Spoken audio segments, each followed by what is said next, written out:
పెళ్ళైనా పండగైనా వేడుక ఏదైనా పట్టు చీరల ప్రత్యేక వేదిక వారాహి సిల్క్స్. నమస్తే, నేను Keshav. Welcome to Suman TV.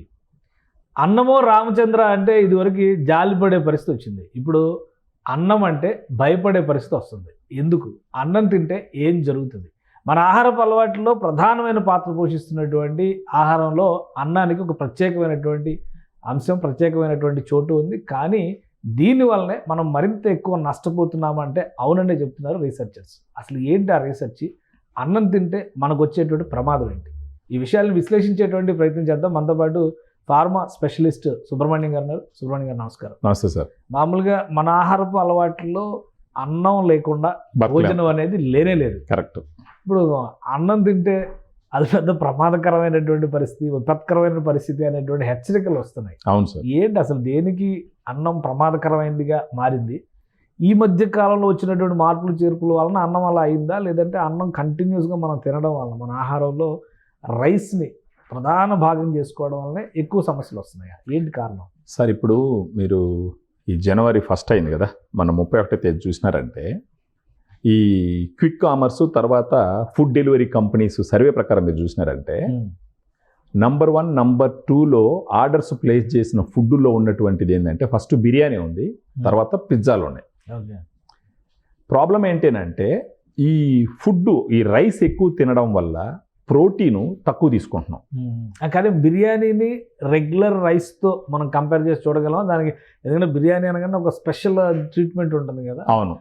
Biryani కంటే నార్మల్ రైస్ అయితే కొద్దిగా ఇబ్బందికరం, ప్రమాదకరం, కార్బోహైడ్రేట్స్ ఎక్కువ ఉంటాయి, ఇలాంటి చర్చలు ఉన్నాయి. అవును. బిర్యానీ కార్బోహైడ్రేట్స్ కాంబినేషన్లో రైస్ బిర్యానీ పెద్ద డిఫరెన్స్ ఏముండదా?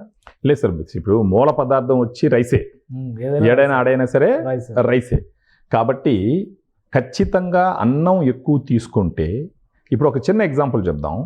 భారతదేశం ప్రపంచానికి డయాబెటీస్ క్యాపిటల్ అయ్యింది అని అన్నారు. వన్ ఆఫ్ ద రీజన్ ఏంటంటే మన వాళ్ళు కార్బోహైడ్రేట్స్ ఎక్కువగా తీసుకుంటారు. దానికే కొంతమంది డాక్టర్లు ఏమంటారంటే కార్బ్ కంట్రీ అంటారు, కార్బోహైడ్రేట్స్ కంట్రీ అంటారు ఇండియాని. ఈ ఇప్పుడు మనకు రోజు తీసుకునే మీల్స్లో 2000 క్యాలరీల వరకు తీసుకుంటాం సార్ యావరేజ్గా. ఆ 2000 క్యాలరీలో ఉన్న ఆహారంలో ప్రోటీన్ అంటే మాంసకృత్తులు కంటెంట్ చాలా తక్కువ ఉంటుంది. కార్బోహైడ్రేట్స్ అంటే ఈ పిండి పదార్థాల కంటెంట్ ఎక్కువ ఉంటుంది. ఈ రీజన్ వల్లనే మనం డయాబెటీస్ క్యాపిటల్ ఆఫ్ ద వరల్డ్గా తయారైనాం.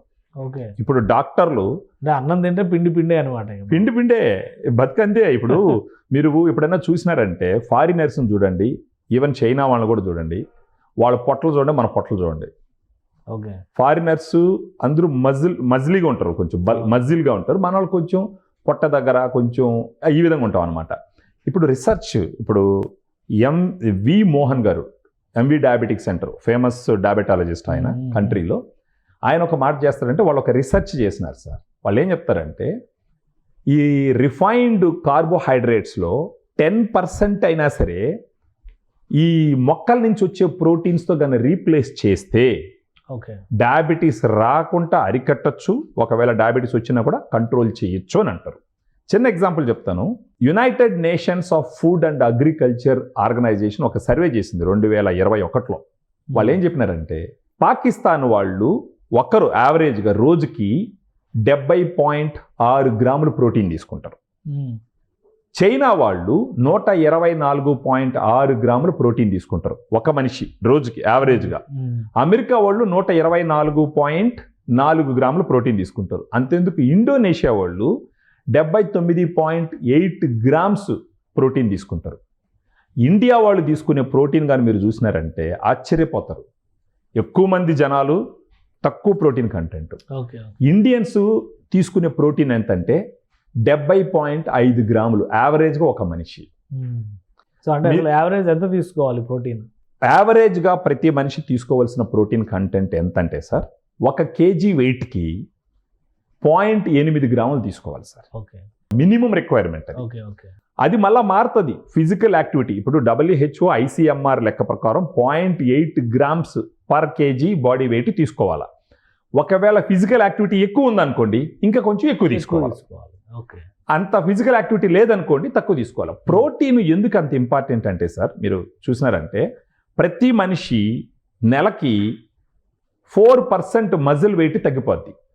అదే ఎక్సర్సైజ్ చేసే వాళ్ళైతే వాళ్ళు రెగ్యులర్గా ఎక్సర్సైజ్ చేస్తుండి ఒక 1 మంత్ చేయలేదు అనుకోండి, 3 నుంచి 12% వాళ్ళ బాడీలో ఉండే మజిల్ తగ్గిపోతుంది. వయసు పెరిగే కొద్దీ మజిల్ తగ్గుతూ వస్తుంది అనమాట. ఆ మజిల్ తగ్గే కొద్దీ లేనిపోని సమస్యలు వస్తాయి. అందుకనేసి ప్రోటీన్ చాలా ఇంపార్టెంట్. జనరల్గా ఏమంటారంటే ప్రోటీన్ కంటెంట్ ఎక్కువ ఉండాలా, కార్బోహైడ్రేట్స్ కంటెంట్ తక్కువ ఉండాలా. కానీ ఫస్ట్ నుంచి మనం చాలా కాలం నుంచి కూడా అలవాటు పడ్డాం. అన్నం ఎక్కువ ఉంటుంది, అవును, కూరలు తక్కువ ఉంటాయి. అవును సార్. ఇదే దీంతో ఇన్ని సంవత్సరాలు ఇన్ని శతాబ్దాలుగా తింటూ ఉన్నారు కదా మన అందుకే సార్ మనకు ఇప్పటికీ చేంజ్ ఏంటి మారాలి సార్. ఇప్పుడు రీసెర్చ్ డెవలప్ అవుతుంది, ఎవాల్వ్ అవుతుంది, ఎన్నో కొత్త విషయాలు కనుక్కుంటున్నారు. అందుకనే మన వాళ్ళలో డయాబెటీస్ ఉన్న వాళ్ళు ఎక్కువ ఉంటారు, పొట్టలు పెద్దవిగా ఉంటాయి, కొంచెం బల్కీగా ఉంటారు, ఎనర్జీ ఉండదు. ఇంతకు ముందర ప్రోటీన్ అంటే ఓన్లీ జిమ్ముకు పోయే వాళ్ళే ప్రోటీన్ అనుకునేది. ఇప్పుడు ప్రోటీన్ అన్నది ప్రతి ఒక్కరికి అవసరం. ఇప్పుడు ఫర్ ఎగ్జాంపుల్ మీరు ఒక చిన్న ఎగ్జాంపుల్ చూసినారంటే ఇండియాలో గత ఫ్యూ ఇయర్స్గా 112 స్టార్టప్లు వచ్చినాయి ప్రోటీన్కి సంబంధించి. ఇంచుమించు 370 ప్రోడక్ట్లు మార్కెట్ చేస్తున్నారు వాళ్ళు. 2030కి $4.3 బిలియన్ బిజినెస్ అవుతుంది. అంతెందుకు సార్, ఒక ఇన్ఫ్లుయెన్సరు రేవంత్ అనే ఒక ఇన్ఫ్లుయెన్సరు అతను ప్రోటీన్ స్కూల్ అని చెప్పేసి ఒక క్యాంపెయిన్ రన్ చేస్తూ తొందరలో 10 మిలియన్ అంటే ఇంచుమించు 1 కోటి మందికి పేరెంట్స్కి తర్వాత స్కూల్ టీచర్స్కి ప్రోటీన్ యొక్క ఇంపార్టెన్స్ ఎడ్యుకేట్ చేయాలని చెప్పేసి ఒక క్యాంపెయిన్ చేయడం జరుగుతుంది. సో డాక్టర్లు కూడా ఏం చెప్తున్నారంటే ప్రోటీన్ కంటెంట్ పెంచుతూ కార్బోహైడ్రేట్స్ తగ్గించుకోమని చెప్పేసి చాలా క్లియర్గా చెప్తున్నారు. 3 ఇంపార్టెంట్ మైక్రో న్యూట్రియంట్స్ అంటాం మనం, స్థూల పోషకాలు అని చెప్పి, సూక్ష్మ పోషకాలు, స్థూల పోషకాలు అనేసి. ఆ స్థూల పోషకాల్లో మనకు ముఖ్యంగా కావాల్సింది కార్బోహైడ్రేట్స్, ప్రోటీన్స్, ఫ్యాట్. కానీ ఏజ్ పెరిగే కొద్దిగా అన్ఫార్చునేట్గా మనం ఏం చేసినామంటే కార్బోహైడ్రేట్స్ ఎక్కువ తీసుకుంటాం, తప్పితే ఫ్యాట్ కూడా ఎక్కువ తీసుకుంటాం, ప్రోటీన్ కంటెంట్ తక్కువ తీసుకుంటాం. దానికి కారణం ఏంటంటే ఒకటి ప్రోటీన్ని పర్చేజ్ చేసేటటువంటి ఎకనామికల్ పరిస్థితి లేకపోవడం, రెండోది ఎంత ప్రోటీన్ తీసుకోవాలో అవగాహన లేకపోవడం, మూడోది ఏ సోర్స్ నుంచి వచ్చిన ప్రోటీన్ తీసుకుంటే ఒంటికి మంచిదని అవగాహన లేకపోవడం. సో ప్రతి ఒక్కరూ చేయవలసినటువంటి పని ఏంటి అని అంటే ప్రోటీన్ కంటెంట్ పెంచుకోవాలి. చిన్న ఎగ్జాంపుల్, ఒక డౌట్, ప్రోటీన్ అనగానే ఎక్కువ మందిలో ఉన్న ఇదేంటంటే ప్రోటీన్ అనగానే తెలుగులో మాంసకృతులు అంటే ప్రోటీన్ అనగానే నాన్ వెజిటేరియన్ అనేటువంటి ఫీలింగ్ కూడా ఉంది. Correct sir. ఎక్కడ అసలు ప్రోటీన్ ఎక్కడ దొరుకుతుంది, వెజిటేరియన్స్ పరిస్థితి ఏంటి? వన్ ఆఫ్ ద రీజన్ మన ఇండియన్స్లో ప్రోటీన్ కంటెంట్ తక్కువ ఉండటానికి గల కారణం ఏంటి అని అంటే మనకు వెజిటేరియన్స్ ఎక్కువ ఉండడం వల్ల, వెజిటేరియన్స్ ఎక్కువ అయినందువల్ల కూడా ప్రోటీన్ కంటెంట్ తగ్గింది. ఇప్పుడు కానీ ప్రోటీన్ అంటే జనరల్గా గుర్తొచ్చేది మాంసం అంటే మీటు, రెడ్ మీటు, కానీ కోడిగుడ్డు, చేపలు, తర్వాత చికెన్, ఇవన్నీ కూడా. కానీ గుర్తించవలసిన విషయం ఏంటంటే వెజిటేరియన్ సోర్స్ ఉండి ప్రోటీన్ ఉండేది కూడా చాలా ఎక్కువ ఉంటాయి. ఇప్పుడు మొక్కలకు సంబంధించిన ప్రోటీన్స్ మనం ఇప్పుడు చూసుకున్నామంటే ఒకప్పుడు రాగులు, మిల్లెట్స్ కూడా అంటాం, మిల్లెట్స్ కూడా చాలా ఇంపార్టెంట్. రాగులు, సజ్జలు, జొన్నలు ఇవి కూడా చాలా ముఖ్యం. ఒకప్పుడు మనం చిన్నప్పుడు చూస్తే సంగటి తినుంటాం అందరం. యాక్చువల్లీ సంగటి, రాగి జావా, కరెక్ట్, అంబలి అంటారు, అంబలి ఇవన్నీ పోయినాయి మనకి, ఇప్పుడు ఆ కల్చర్ లో లేవు కదా. ఇప్పుడు అవి ఉన్నాయి కాబట్టి ఇప్పుడు దాకా మన పెద్దోళ్ళు హ్యాపీగా లైఫ్ లీడ్ చేసినారు, డయాబెటీస్, బీపీఐ లేకుండా. మధ్యలో ఒక 20 సంవత్సరాల మధ్యలో ఈ అర్బనైజేషన్, గ్లోబలైజేషన్ ఎక్కువైపోయి మీరు అప్పుడప్పుడు అంటుంటారు మనం పోయి ఫ్యాషన్కి బర్గర్ తింటాం, ఫ్యాషన్కి పిజ్జా తింటాం. యాక్చువల్గా మీరు చెప్పండి, ఎవరికి నచ్చుతాయి పిజ్జాలు, బర్గర్లు? మనకు నచ్చుతాయా? మనకి అసలు పడేవి కాదు అసలు అది. సో ఇప్పుడు ఏం చెప్తున్నారంటే డాక్టర్లు క్లియర్గా ఏం చెప్తున్నారంటే, రీసెర్చ్ చెప్తుంది, డాక్టర్లు క్లియర్గా ఏం చెప్తున్నారంటే కార్బోహైడ్రేట్ని తగ్గించుకొని ప్లాంట్కి సంబంధించిన ప్రోటీన్ ఎక్కువ తీసుకుంటే బాగుంటుంది. అంటే ప్లాంట్ ప్రోటీన్ అంటే ఫర్ ఎగ్జాంపుల్ చెప్తాను, ఇప్పుడు వెజిటేరియన్ ప్రోటీన్ కాకుండా ప్లాంట్ ప్రోటీన్ ఎక్కువ తీసుకుంటే ఇంకా మంచిది. ఇప్పుడు నాన్ వెజిటేరియన్ ప్రోటీన్లో ముఖ్యంగా మీరు గాన మీట్ అంటే మనం ఇది పొట్టేలు మాంసము లేకపోతే మేకపోత మాంసం ఇవన్నీ మీట్ కిందకు వస్తాయి, చికెన్ వేరు మీట్ కిందకు వస్తాయి. అది తీసుకోవడం కూడా అంత మంచిది కాదు. ఇది తీసుకోవడం వల్ల ఏమవుతుందంటే కడుపు క్యాన్సర్లు వచ్చేదానికి అవకాశాలు ఉంటాయి. రెడ్ మీట్ ఎక్కువ తీసుకుంటే ఈ కడుపు క్యాన్సర్లు వచ్చేదానికి అవకాశాలు కూడా ఎక్కువ ఉంటాయి. సో ప్రోటీన్ అంటే ఇప్పుడు మనం ప్రోటీన్ అంటే మనం ముడిశనగలు కూడా ప్రోటీన్గా తీసుకుంటాం, వేరుశనగ పప్పు కూడా ప్రోటీన్గా తీసుకుంటాం. నాకు తెలిసి ఒకవేళ ఓవర్ వెయిట్ ఉన్నా కానీ లేదా డయాబెటీస్ హిస్టరీ ఉన్న ఫ్యామిలీలో ఉన్న వ్యక్తులైనా సరే లేదంటే డయాబెటీస్ వస్తుందని ఆలోచన ఉన్న వాళ్ళైతే ఒక డైటీషియన్ని కలిసి వాళ్ళ శరీరము వాళ్ళు రోజు చేసేటటువంటి కార్యకలాపాలు ఎక్స్ప్లెయిన్ చేసి వాళ్ళకి ఏ ఫుడ్ అయితే బాగుంటుందో ఒక డైట్ చార్ట్ తీసుకొని దాని ప్రకారం ఫాలో అయితేనే ఈ డయాబెటీస్, హైపర్ టెన్షన్ వీటన్నిటిని తగ్గించుకునే దానికి అవకాశాలు ఎక్కువ ఉంటాయి. ఏది ఏమైనప్పటికీ మీకు చెప్పడం మర్చిపోయినాను, మొన్న రాత్రి అందరూ బిర్యానీ, పిజ్జాలు ఆర్డర్ చేస్తుంటే భువనేశ్వర్లో ఒక వ్యక్తి 12,000 రూపాయలకి ప్రోటీన్లు ఓన్లీ ప్రోటీన్ చేసినట్టు ఆర్డర్ చేసినట్టు. అంటే గుడ్ ట్రెండ్. ఇండియాలో కూడా ప్రోటీన్ మీద అవగాహన పెరుగుతా వస్తుంది. రీసెంట్గా డైటీషియన్స్ని కలుస్తున్నటువంటి పేషెంట్స్ కూడా ప్రోటీన్ గురించి అడగడం మొదలుపెట్టినారు. సో ఆ మూమెంట్ స్టార్ట్ అయింది. ఇప్పుడు కానీ అందరూ అలర్ట్ అయ్యి ప్రోటీన్ సంబంధిత పదార్థాలు ఎక్కువ తీసుకుంటూ కార్బోహైడ్రేట్స్ అంటే ముఖ్యంగా రైసే, అన్నం, దాన్ని తగ్గించుకొని ప్రోటీన్ కంటెంట్ ఎక్కువ తీసుకొని దాంతోపాటు ఒక డౌట్ ఉంది, రైస్ ప్లేస్లో ఇంకేదైనా రీప్లేస్ చేసి బిర్యానీ చేసుకోవచ్చా? ఓన్లీ సార్ ఏది తీసుకున్నా రైస్ వాడిన దగ్గర అంతా కార్బోహైడ్రేట్స్ ఉంటాయి. రైస్ వచ్చేసి ఫుల్ కార్బోహైడ్రేట్స్. సో మిల్లెట్ బిర్యానీకి ప్రిఫర్ చేయాలి. సంగటి తినండి, లేకపోతే ఫర్ ఎగ్జాంపుల్ సంగటి అలాంటి తీసుకోవచ్చు, మిల్లెట్స్ తీసుకోవచ్చు. తర్వాత ఈ కూరగాయలు, తర్వాత పండ్లు, సీజనల్ ఫ్రూట్స్, ఈ వెజిటబుల్స్ ఇవన్నీ తీసుకోవాలి. రైస్ క్వాంటిటీని తగ్గించకపోతే డయాబెటీస్ వచ్చేదానికి అవకాశాలు చాలా ఎక్కువ.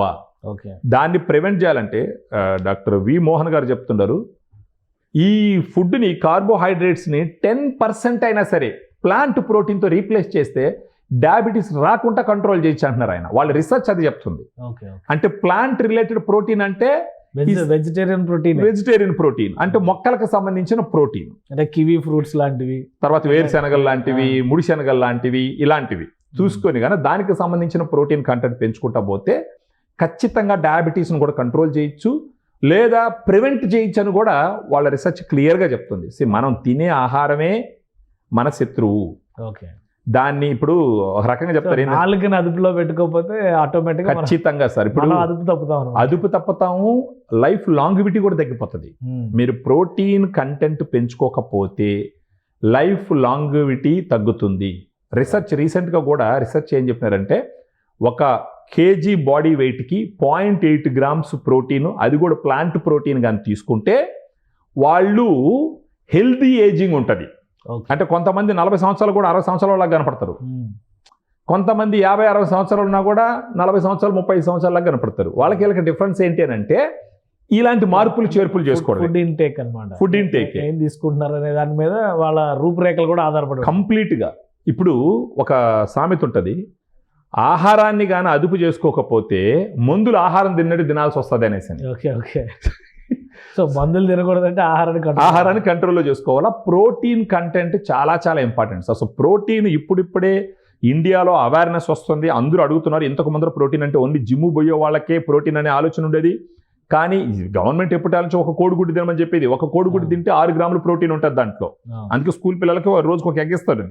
సో ప్లాంట్ బేస్డ్ ప్రోటీను, లేదా నాన్ వెజ్ తినేవాళ్ళైతే మీడియంగా నాన్ వెజ్ బేస్డ్ ప్రోటీను తీసుకొని ఈ కార్బోహైడ్రేట్స్ని తగ్గించి ఫ్యాట్ తగ్గిస్తే గనక వాళ్ళ ఏజ్ పెరుగుతుంది, ఎక్కువ రోజులు బతుకుతారు, ఈ డయాబెటీస్ అన్ని కంట్రోల్ చేయొచ్చు, క్వాలిటీ ఆఫ్ లైఫ్ ఉంటుంది. సో ప్రోటీన్ అన్నది చాలా చాలా ఇంపార్టెంట్. పిల్లల ఫుడ్లో కానీ, పెద్దల ఫుడ్లో కానీ, మన ఫుడ్లో కానీ ప్రోటీన్ ఇమ్మీడియట్గా చేర్చుకోవడం చాలా చాలా ఇంపార్టెంట్. ఇది ట్రెండింగ్ టాపిక్. ప్రతి ఒక్కరు ప్రోటీన్ గురించి ఆలోచించాలా, ప్రోటీన్ని కన్జమ్ చేయడం ఆలోచించాలి. ఈవెన్ కొంతమంది ఏం చెప్తున్నారంటే ఆర్గనైజేషన్లో కూడా, కంపెనీస్లో కూడా వీలైనంత వరకు ప్రోటీన్ రిలేటెడ్ ఫుడ్ ఇవ్వండి.